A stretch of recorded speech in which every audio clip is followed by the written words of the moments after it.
que no he tenido tiempo a adaptarme al template que me habían pasado de la presentación. Y un par de puntos antes de comenzar. El primero es que muchas gracias por haberme invitado en sustitución de Julián.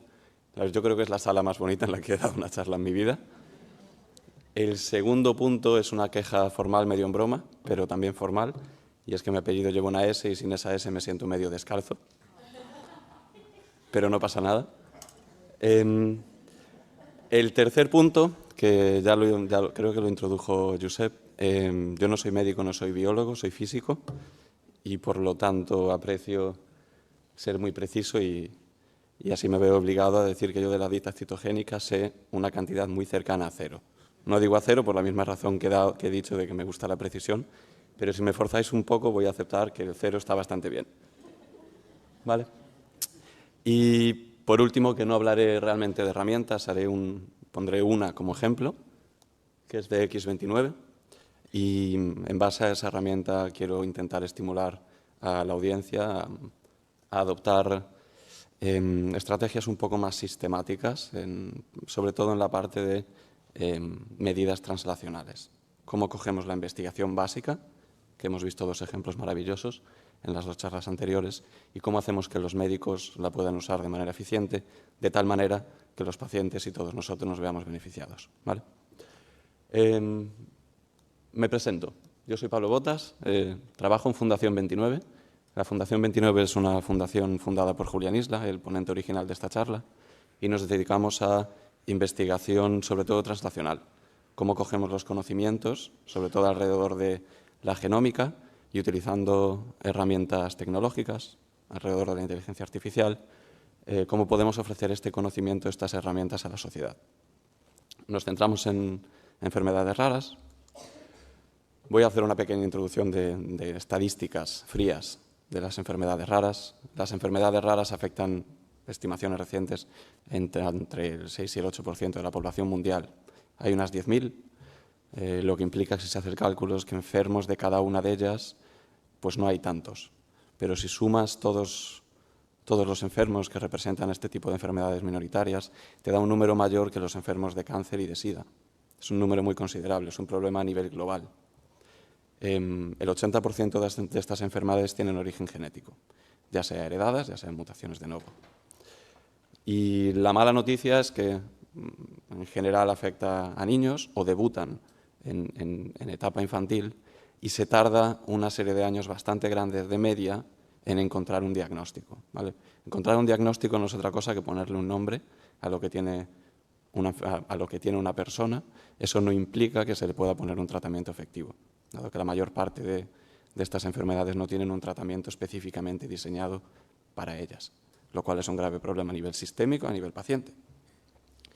Bien, como esto no tenemos capacidad de abordarlo ahora mismo en Fundación 29, y obviamente esto tampoco, porque esto es biología, nos hemos decidido centrar aquí. Nos hemos decidido en intentar desarrollar herramientas para que en un porcentaje grande de estas 7.000, bueno, realmente la última estimación fueron 10.000. El número sigue creciendo cada vez que haces las enfermedades más específicas. Por ejemplo, el síndrome de Sanfilippo, hemos visto que hay 4 tipos que tienen una historia clínica completamente distinta, relacionada pero distinta. Si tú eso lo compartimentas y a cada uno le llamas Sanfilippo 1, Sanfilippo 2 y lo cuentas, este número se dispara. ¿Vale?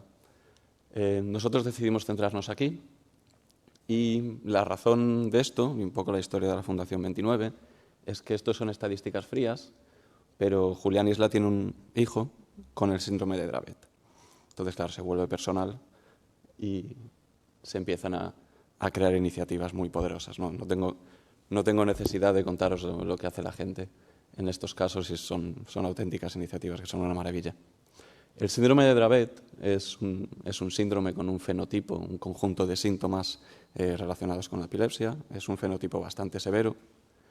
Y el caso de Sergio, pues debutó la enfermedad muy joven, tardaron unos 2 años y pico en encontrar el diagnóstico. Y bueno, tuvieron suerte. No todo el mundo tiene esta suerte, ¿no? Por suerte, y por favor entender el uso de decir por suerte aquí, ¿vale? Por suerte, en muchos casos tienen una explicación genética este tipo de enfermedades, como ya he dicho, el 80% de ellas. lo que implica que si se analizan datos genéticos, en general, se puede encontrar una explicación, ¿vale? Y eso es lo que intentamos hacer nosotros. El proceso de diagnóstico de una enfermedad rara en base a datos genéticos sigue un poquito esta línea hoy en día, ¿vale? Esta es la implementación. También decir que soy el tercer ponente de esta ronda, de esta sesión, que habla un idioma distinto al que están en sus diapositivas, lo cual me parece muy curioso. Bueno, hoy en día el proceso de diagnóstico es que cuando llega un paciente al médico, el médico toma notas, toma muestras, hace tests. Como partes de las muestras puede ser que algunas las mande a un laboratorio para que se haga una secuenciación genética, ¿vale? Cuando veis aquí en EGS significa secuenciación genética. Pensarlo de esa manera, ¿vale? ¿Eso qué es? Eso es coger muestras de un paciente, como vemos aquí, y hacer una lista de todas las letras del ADN, de los 3.000 millones de letras del ADN que tiene ese paciente, con la esperanza de, analizando esa lista y comparándolo con secuencias de referencia que se han desarrollado, poder encontrar una explicación de qué le ocurre a ese paciente, qué parte del ADN presenta una variante genética, ¿vale?, que explica los síntomas. Esa búsqueda la hace un técnico y una vez que llega a sus conclusiones, en base normalmente a algún set normalmente reducido de notas clínicas, pasa un informe al médico. ¿Cuál es el problema? El problema es que el médico es la persona que tiene el acceso al paciente. Esta persona hace el análisis de estos datos, que son una cantidad de datos brutal, muchas veces sin herramientas, y casi siempre con poca información porque no tiene acceso al paciente. Implica también, otra dificultad es que el médico, al leer este informe, no siempre tiene los conocimientos necesarios, no siempre tiene toda la información de contexto, entonces se trata como un problema de caja negra. Todo el mundo juega con los ojos vendados, por así decirlo, en un proceso que es vital para una familia. Esta frase significa eso que he mencionado, que el técnico hace el análisis de estas muestras de ADN en base a unas notas clínicas. El problema también es que esas notas clínicas contienen, imaginemos que contienen todos los síntomas que el médico ha observado de un paciente, ¿vale? Pero ¿qué seguridad tenemos de que el médico haya observado o haya incluido todos los que hay? Asumamos que incluye todos los que ve, que no siempre es el caso, pero no tenemos ninguna seguridad de que incluya todos los que hay. Por ejemplo, hay marcadores como por ejemplo una pigmentación en la parte interna del labio, que es un marcador típico de una enfermedad en particular, que el médico no tiene por qué ocurrírsele mirar en ese caso. Además hay que tener en cuenta que las enfermedades raras tienen conjunto de síntomas bastante complejos, que no todos debutan al mismo tiempo, que hay overlap, que hay un solapamiento entre conjuntos de síntomas de una enfermedad y conjuntos de síntomas de otro. Vemos el caso de San Filipo. Hay 4 tipos, hay solapamiento de síntomas y se asume que es una condición, pero realmente son 4 parecidas. También hay el problema que si el médico es un médico especialista y tiene que revisar a este paciente por primera vez, se basa en la historia clínica del paciente, que tras 3 años buscando un diagnóstico, muchas veces llega a la familia con una bolsa del Corte Inglés llena de historiales, llena de informes, y se la da al médico con la esperanza de que el médico en media hora, 40 minutos, le diga lo que tiene, ¿vale? Cuando posiblemente el médico nunca ha visto un caso similar. No sé si es un especialista, quizás sí. Bueno, esto, como podéis intuir, la conclusión a la que quiero llevaros es que tiene problemas. Entonces, esto es lo que nosotros hemos pensado que podemos aportar. Hemos diseñado una plataforma que es gratuita, que se puede utilizar online, todos los médicos lo pueden utilizar, y este es el procedimiento que hemos implementado, ¿vale? Cuando llega un nuevo paciente a estudiar por parte del médico, lo que proponemos es que el médico suba la información genética que ya tenga, ¿vale? Esto en relación al diagrama anterior se envían las muestras al laboratorio, el laboratorio, perfecto que ejecute un informe, perfecto que lo mande al médico, pero también que mande los datos brutos, ¿vale? Entonces, el médico puede sacar y puede subir esos datos brutos a la plataforma en un archivo, no os voy a decir las siglas, aunque estén aquí porque carece de importancia, y sube también todo el contenido de la bolsa del Corte Inglés. ¿Vale? Sube todos los archivos. Hoy en día no escaneados, tienen que ser un archivo que tú puedas editar de texto. En el futuro reconoceremos los caracteres y el texto de una foto, pero aún estamos trabajando en ello. Sube ese archivo y lo que hace la plataforma es automáticamente lee todo eso y te hace una lista de todos los síntomas que están ahí mencionados. Entonces, los 40 minutos que el médico tenía que invertir en leerse todo eso, ahora se convierten en unos 5 minutos de revisar la lista de síntomas que nosotros le pasamos y decir, este está bien, este el algoritmo lo hizo mal, este lo hizo bien, este lo hizo mal. ¿Vale? Y en 5 minutos tiene esa lista. Después, toda esta información que, bueno, tapándonos un poco los ojos a efectos ambientales del entorno y muchas otras cosas, podemos asumir que describen a tu paciente muy bien. Tú tienes un fenotipo, un conjunto de síntomas, y tienes la información genética del paciente. Bien, pues le pasamos todos esos datos a un algoritmo que, bueno, trabajamos en él en colaboración con varios centros académicos, y ese algoritmo analiza todas las variantes genéticas y dice, yo, basado en los datos que me das, creo que esta variante es la responsable de la enfermedad de esta persona. O más bien, es la responsable de este conjunto de síntomas. ¿Vale? Siguiente paso. Podríamos ponerle nombre a esa condición en base a la variante, porque están tabuladas en bases de datos públicas, pero realmente lo que hacemos es reconocer en nuestras propias limitaciones. Este análisis de aquí se trata de buscar una explicación aquí para el conjunto de síntomas del paciente. De eso se trata. ¿Qué ocurre si el conjunto de síntomas del paciente no está completo? ¿Qué ocurre si el médico no buscó la pigmentación en la parte interna del labio de ese paciente? Que es un marcador muy importante. Entonces, en base a toda esta información que hemos recolectado, le proponemos al médico otros síntomas, otros marcadores biológicos o anatómicos que el paciente pueda tener, pero que se nos hayan pasado. Se nos pueden haber pasado simplemente porque en la exploración no se buscó eso, o también, y de manera que podemos admitir sin ningún tipo de vergüenza, que el algoritmo que busca los síntomas se les haya pasado también, que puede ocurrir. Entonces intentamos solucionar todos esos errores aquí, y una vez eso está solucionado, sí que le proponemos una lista de condiciones al médico para que pueda evaluar. Compara, mira qué síntomas están relacionados o suelen estar relacionados a cada condición, cuándo sale cada uno, qué variantes genéticas están relacionadas, y luego emite un diagnóstico. Encarga los test que haya que encargar, las pruebas genéticas adicionales para confirmar variantes y todo lo demás. Vale, aquí normalmente, bueno, son 4 pasos. Aquí normalmente, me voy a saltar esto, hago una demo. Hoy no tengo aquí el ordenador, pero suelo hacer una demo porque realmente todo el proceso tarda unos 10 minutos.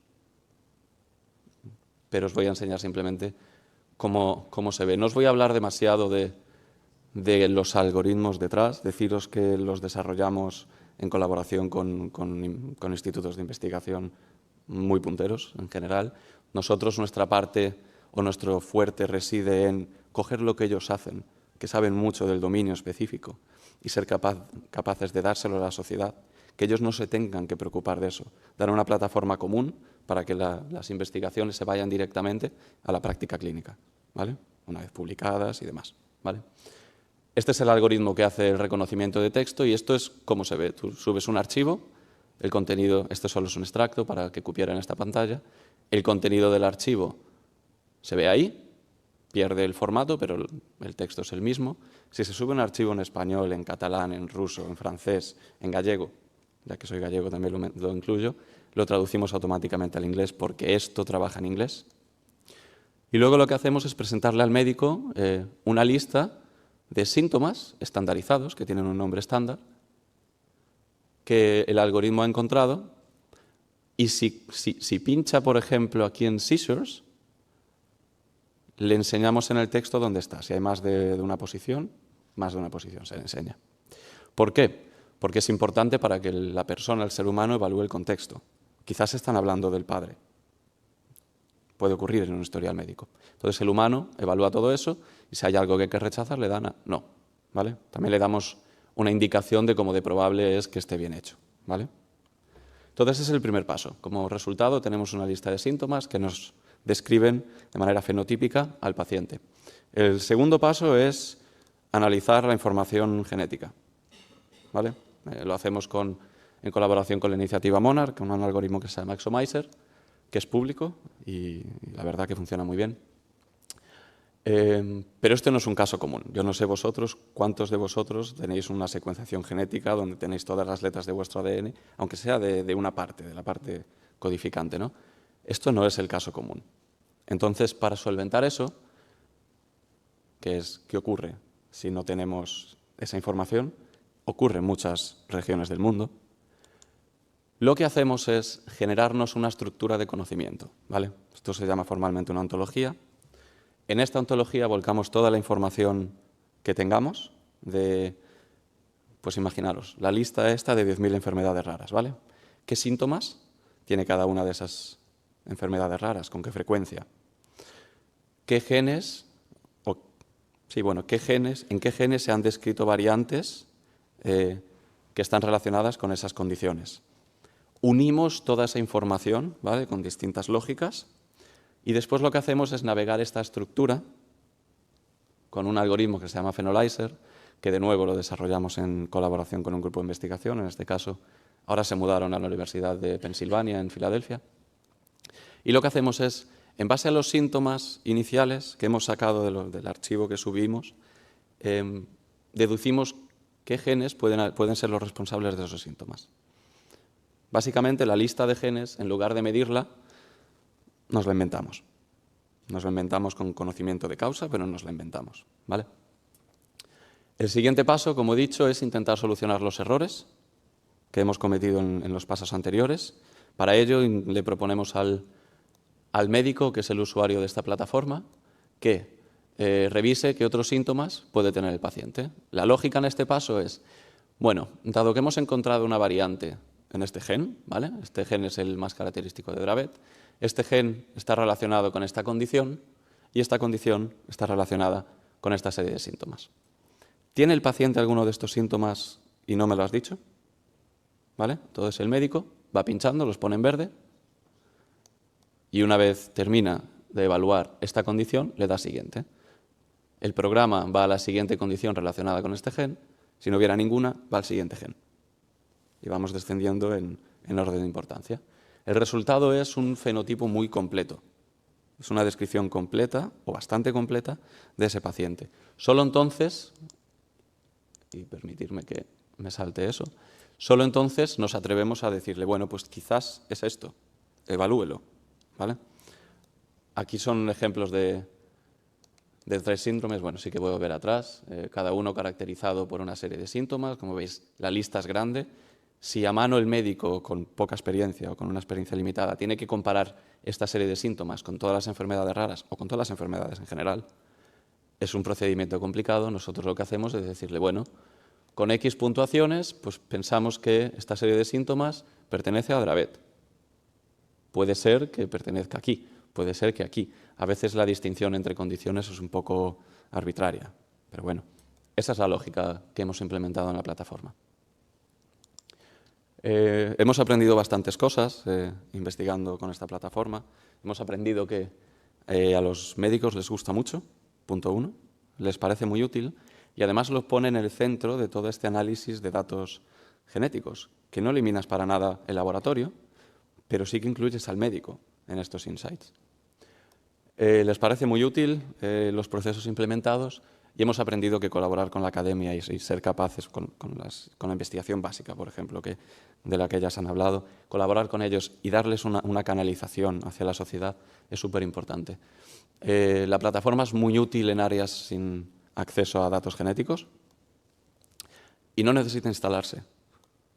Uno visita esta página de x29.ai, se registra como médico y puede empezar a usarla en cualquier parte del mundo de manera gratuita. Vale, los datos, dejadme que lo aclare porque es una pregunta recurrente, los datos, aunque estén en la nube pública de Microsoft, no tiene acceso Microsoft a ellos, los datos son vuestros, ¿vale? Hemos aprendido también que estamos limitados por el conocimiento que está volcado en las bases de datos. Ahora pondré un ejemplo. Hemos aprendido que la experiencia de usuario es vital para que el uso de estas herramientas se filtre en el día a día de un médico. Y hemos aprendido que los pacientes necesitan sus propias herramientas. Tenemos una versión de esto que no te llega al resultado de quizás tienes esto, porque sería una temeridad, pero sí que te permite meter, digamos, describirte a ti mismo y darle a compartir, y le das a compartir al perfil del médico. Y luego el médico puede trabajar sobre tu caso. Y quizás podáis ir metiendo nuevos síntomas ahí y los dos trabajáis sobre una plataforma, ¿vale? Se puede volver a analizar los datos genéticos con nuevos síntomas. Cambia la perspectiva completamente. Hemos aprendido que a nivel algoritmo tenemos que diversificar un poco y que el reconocimiento del texto es una cosa complicada de hacer, ¿vale? Estamos probando esto, bueno, somos los representantes del piloto número 1 de la Comisión Global que intenta reducir el tiempo de diagnóstico. Estamos probando esta plataforma en Cataluña, en Madrid y en el País Vasco, lo cual es una maravilla que las 3 comunidades autónomas trabajen de manera conjunta. Lo estamos probando también en el NHS británico y tenemos un proyecto con el NIH, pero esto tiene un enfoque un poco distinto. La verdad, tenemos mucho apoyo de Microsoft también.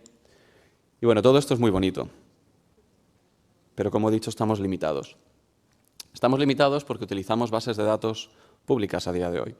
A medida que pacientes se vayan describiendo a sí mismos, podremos no recurrir a descripciones genéricas de una enfermedad. Esto es la lista de síntomas genérica de Lennox-Gastaut, ¿vale? No recurrir a esta lista de síntomas, porque no todos los pacientes tienen todos estos síntomas. Y nosotros, en nuestros algoritmos, no podemos manejar eso de manera ideal. Tenemos que considerar que todos son así. Pero, por ejemplo, aquí, en esta lista de síntomas oficial, en teoría, figura ptosis. Ptosis es la caída del párpado, ¿vale? Si preguntas a la Fundación Lennox-Gastaut si sus pacientes tienen ptosis, te dicen que no. Es un efecto secundario de los medicamentos típicos que se dan. Y estos errores figuran en una cantidad enorme de la descripción canónica de las enfermedades, con lo cual estamos limitados por eso.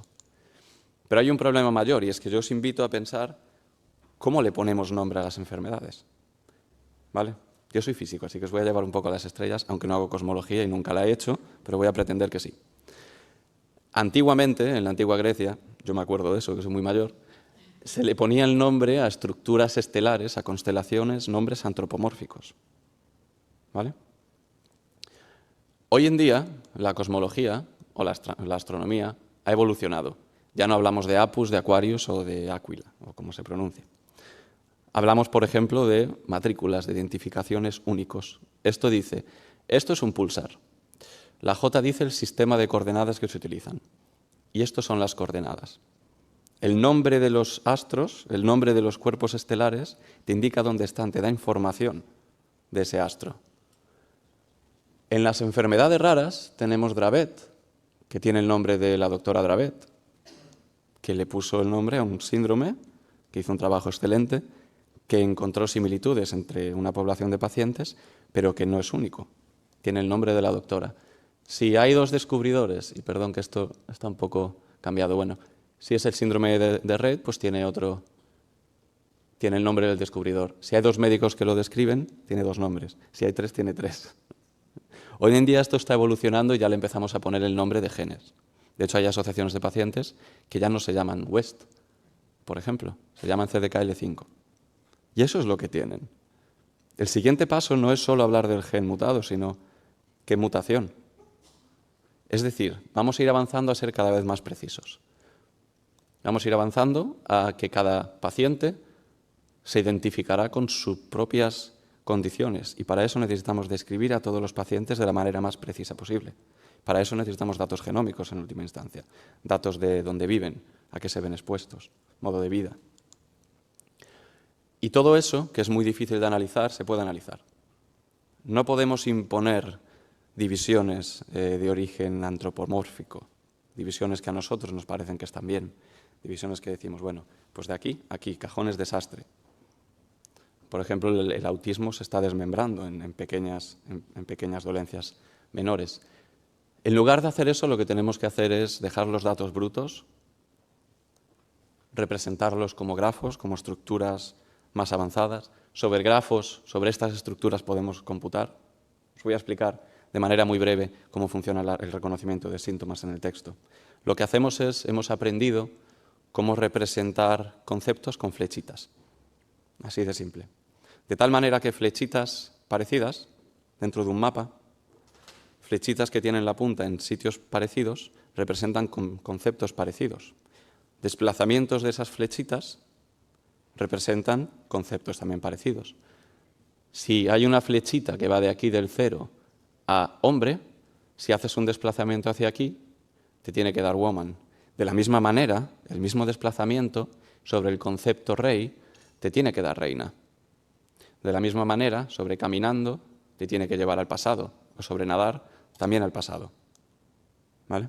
Con estas estrategias podemos analizar síntomas y podemos analizar casi todos los datos que se puedan asociar a un paciente. Es la misma idea que si tienes un mapa de la Tierra, tú puedes asumir que en puntos cercanos tendrán climas cercanos. ¿Vale? Necesitas condiciones de contorno, necesitas altitud y cosas así, pero es algo que puedes asumir. Entonces eso se puede hacer, por ejemplo, y se ha hecho. Este es un ejemplo de este ejercicio para un paciente que desarrolló cáncer de pulmón. Estáis viendo cómo el paciente, que son los puntos y las líneas, se mueve en un espacio, ¿vale? Que en este caso son 2 dimensiones, pero el cálculo real es en cientos. Se mueve en un espacio lejano a los puntos rojos, bueno, lejano en la frontera, que son pacientes que tienen cáncer de pulmón, ¿vale? Tenéis que ver cada paciente como una flechita. Entonces, puntos cercanos, condiciones o enfermedades cercanas. ¿Puedes darlo otra vez, porfa?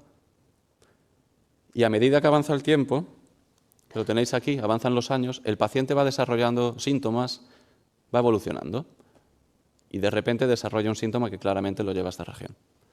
Haciendo este tipo de análisis podremos personalizar la medicina muchísimo. Y en Fundación 29 lo estamos haciendo, sobre todo en la parte de X29 para pacientes. No me quiero enrollar en esto, quiero que os pique la curiosidad. Visitad, por favor, esta web, tiene sus errores, estamos trabajando en ello. Pero cualquier pregunta que tengáis me la podéis enviar a mí, os podéis poner en contacto con la Fundación directamente. Yo creo personalmente que la secuenciación genética y la inteligencia artificial en particular pueden cambiar la medicina. Así de simple. Dándole estas herramientas a los médicos, se pueden hacer maravillas. También hay impedimentos, necesitamos trabajar en los estándares, necesitamos trabajar en la experiencia de usuario, necesitamos generar confianza en los pacientes, que sus datos no se van a vender a terceros, cosa que ya os digo que en nuestro caso, para nada. Necesitamos cambiar la medicina a un proceso de análisis de datos. Y bueno, esas enfermedades raras en este caso ofrecen un nicho perfecto para desarrollar este tipo de herramientas y de protocolos y de estándares. Y Fundación 29 es lo que intentamos. Así que muchísimas gracias por vuestra atención. Tenéis aquí mi dirección de correo.